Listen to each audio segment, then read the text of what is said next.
भैया, असली अपराधी तो वो कृतज्ञ, मिथ्याचारी, स्वार्थी सुग्रीव है।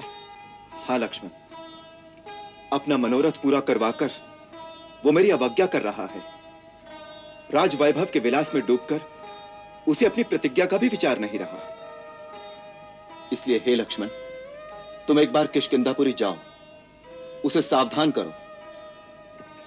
वो मेरी प्रत्यंचा की भयंकर टंकार को भूल गया है। वो वाली के प्राण लेने वाले राम के अमोघ बाण को भूल गया है। उसे चेता देना आवश्यक है। आपके चरणों की शपथ लेकर जाता हूं भैया। अब सुग्रीव की रक्षा इस धरातल पर कहीं संभव नहीं। किष्किंधा से सीधा घसीट कर लाकर आपके चरणों में डाल दूंगा। चौमासा बीत गया। शरद ऋतु का सुहाना शुभ आगमन हो गया।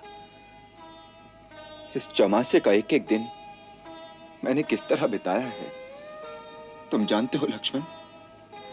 जानता हूं भैया। आपकी व्यथा देखकर जितना दुख मेरे मन में हो रहा है, उससे कहीं अधिक वेदना मेरे मन में सीता माता के लिए उठती है। वो अपने दिन किस प्रकार बिता रही होंगी। रह रहकर मन में एक बिजली सी कौंध उठती है।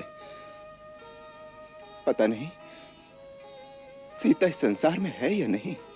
नहीं भैया, ऐसे अमंगलकारी कल्पना कदापि उचित नहीं।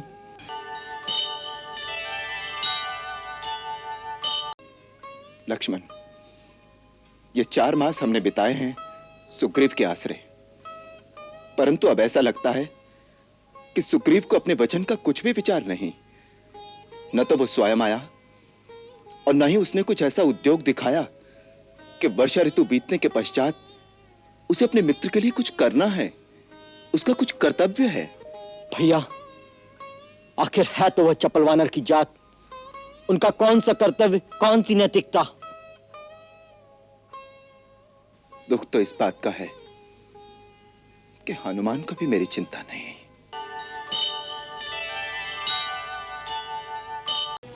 मेरा एक ही बाण उसकी जीवन डोर समाप्त कर देगा। वहीं उसे ढेर करके उसे भी उसके भाई बाली के पास पहुंचा दूंगा।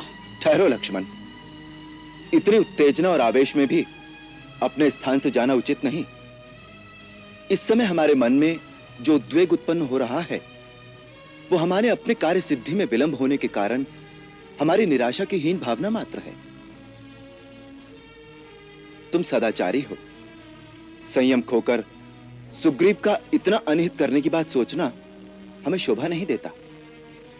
हम सुग्रीव को मित्र कह चुके हैं, यह बात भी हमें भूलनी नहीं चाहिए।